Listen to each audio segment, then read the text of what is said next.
Hello friends. जो KVS और NVS PGT biology examination की जो सीरीज़ है उसी के कंटिन्यूएशन में आज हम लाए हैं क्लास 12th का chapter number 13 organism and population. इस चैप्टर से रिलेटेड जो भी हमारे इंपॉर्टेंट टॉपिक अपने एग्ज़ाम केवीएस और एनवीएस में पूछे जाएंगे उसके बारे में आज हम डिस्कशन करेंगे। सबसे पहले इसमें आ जाता है पॉपुलेशन एट्रीब्यूट्स की। पॉपुलेशन एट्रीब्यूट्स में बात करें तो यहाँ पे जनरल जो टर्म्स होते हैं उसके ऊपर आपको ध्यान देना है कि पॉपुलेशन डेंसिटी का मतलब क्या होता है, बर्थ रेट या नेटैलिटी इसका क्या मीनिंग होता है, डेथ रेट या मोर्टेलिटी उसका क्या मतलब होता है। तो इन सारे टर्म्स के ऊपर आपको ध्यान देना है, उनके बारे में जानना है। फिर बात आ जाती है एज पिरामिड्स की। अगर हम एज पिरामिड्स की बात करें तो 3 तरह के डायग्राम आपके बुक में बने हुए हैं एनसीईआरटी के। उसमें 3 तरह के एज पिरामिड का जिक्र है। एक इसमें से आपका आता है ट्रायंगुलर शेप का, दूसरा आता है बेल शेप्ड का और तीसरा आता है अर्न शेप्ड का। ठीक है, तो इन तीनों एज पिरामिड्स के बारे में आपको जानना है। फिर इसमें से आपको जिक्र आ जाएगा कि कौन कौन से ऐसे फैक्टर्स होते हैं विच इफेक्ट द पॉपुलेशन, जैसे इमिग्रेशन, नेटलिटी, मोर्टेलिटी और ये सारी चीज़ें, उनके ऊपर इक्वेशंस भी दी हुई हैं, वो भी आपको देखना है। फिर पॉपुलेशन ग्रोथ मॉडल आ जाते हैं। तो हम जानते हैं 2 तरह के यहाँ पे ग्रोथ मॉडल आपके बुक में दिए हुए हैं। एक होता है आपका एक्सपोनेंशियल और दूसरा होता है लॉजिस्टिक। एक्सपोनेंशियल को ही हम लोग जे शेप्ड कर्व बोलते हैं और जो लॉजिस्टिक होता है उसको हम लोग एस शेप्ड कर्व बोलते हैं। इनकी जनरल इक्वेशन भी आपको देखना है और ज़्यादातर जो इक्वेशन है वो लॉजिस्टिक कर्व के लिए आती है। जैसे कि ये इक्वेशन कई बार एग्जामिनेशन में आई कि dn/dt is equal to Rn k minus N upon K. तो इसमें क्वेश्चन पूछ लेते हैं, इसको इन जनरल हम वर्हर्स्ट-पियर लॉजिस्टिक ग्रोथ कर्व बोलते हैं। तो इसमें क्वेश्चन आपसे पूछता है कि जो k है व्हाट डज दिस डिनोट। तो k is a carrying capacity. Carrying capacity क्या होता है? Carrying capacity is the maximum number of individual which a population can support और सस्टेन।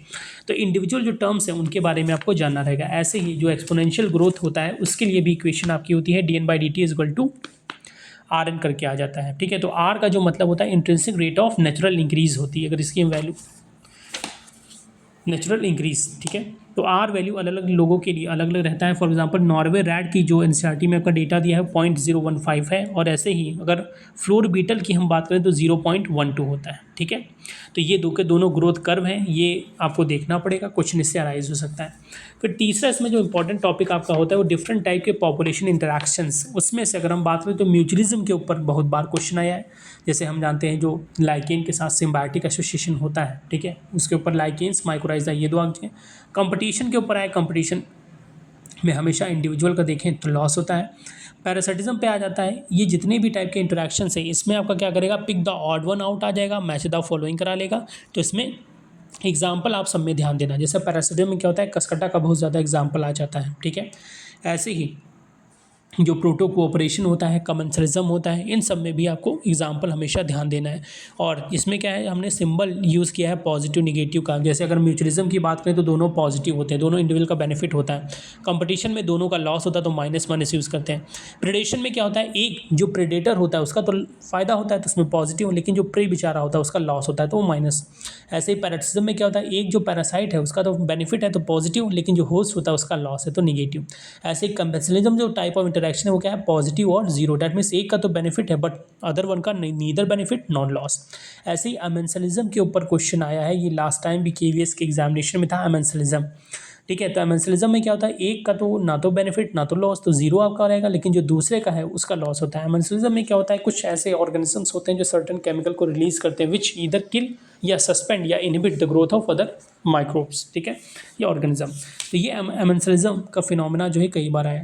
ऐसे ही कमेंसलिज्म में अगर हम एग्जाम्पल की बात करें तो ऑर्किड का, बर्नाकल का, कैटल एरगट्स का, ये कई बार स्टेटमेंट दिया है। इसमें से यही पूछेगा कि which one of the following is out with respect to commensalism. तो ये एग्जाम्पल आप हमेशा ध्यान दीजिएगा। ठीक है, फिर बात आती है अडेप्टेशन की। तो अडेप्टेशन की बात करें तो डिफरेंट टाइप के जो प्लांट्स होते हैं, डिफरेंट टाइप के जो एनिमल्स होते हैं वो डिफरेंट अडेप्टेशन शो करते हैं, चाहे वो फिजियोलॉजिकल हो, चाहे मॉर्फोलॉजिकल हो या बिहेवियरल हो। तो इसमें अडेप्टेशन में आपको जो डेजर्ट प्लांट्स होते हैं या डेजर्ट प्लांट्स होते हैं इनकी अडेप्टेशन के बारे में आपको थोड़ा देखना पड़ेगा।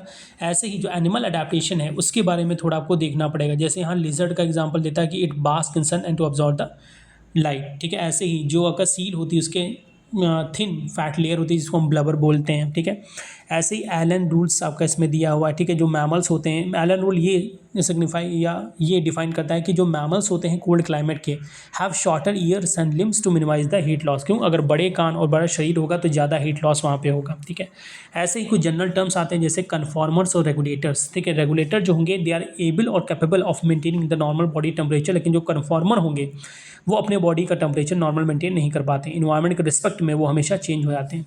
एक बार एनसीईआरटी में ये क्वेश्चन आया कि हाउ मच, तो 99% of animals and nearly all plants are conformers. ठीक है, ये डेटा ये नीट में भी क्वेश्चन आया है और इसमें भी आया है। ठीक है, कितने? लगभग 99% जो एनिमल्स होते हैं, ठीक है, और nearly all the plants these are conformers. ठीक है, अगर हम रेगुलेटर के एग्जाम्पल की बात करें तो रेगुलेटर में बर्ड्स आते हैं, मैमल्स आते हैं और कुछ वर्टिब्रेट्स आ जाते हैं। ठीक है, इसके अलावा दो टर्म्स और इसमें आपको ध्यान देना है, एक तो स्टीनोथर्मल, दूसरा यूरीथर्मल। यूरीथर्मल्स होते हैं ये ऑर्गेनिज्म, ऐसे ऑर्गेनिजम्स होते हैं which can tolerate a wide range of temperature variations. अगर तापमान में बहुत ज़्यादा ऊपर नीचे देखा जाएगा तब भी वो बर्दाश्त कर लेते हैं। इसमें बर्ड्स और मैमल्स आते हैं। स्टीनोथर्मल्स के लिए क्या होता है? नैरो रेंज ऑफ टेम्परेचर होनी चाहिए, जैसे पोलर बियर हुआ, लिजर्ड्स हुआ और एम्फीबियंस हुआ। तो ये आपको टर्म्स हमेशा ध्यान देना है। फिर सबसे लास्ट में आ जाता है इकोलॉजिकल सक्सेशन। तो पहले इसमें आता था जीरोस्फीयर और हाइड्रोस्फीयर, तो उसके बारे में जान लेंगे। लेकिन और इसमें से तीन इंपॉर्टेंट टॉपिक आपको ध्यान देना पड़ेगा। एक तो कॉम्पिटिटिव रिलीज के ऊपर, दूसरा गॉस कॉम्पिटिटिव एक्सोल्यूशन प्रिंसिपल, इसमें क्वेश्चन बहुत पूछता है, और थर्ड है रिसोर्स पार्टीशनिंग।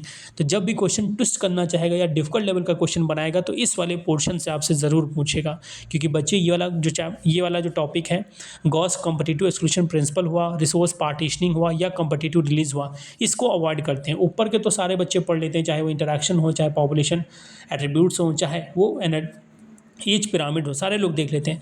लेकिन ये तीन टॉपिक बहुत इंपॉर्टेंट है, competitive release, Gause competitive exclusion principle और रिसोर्स पार्टीशनिंग।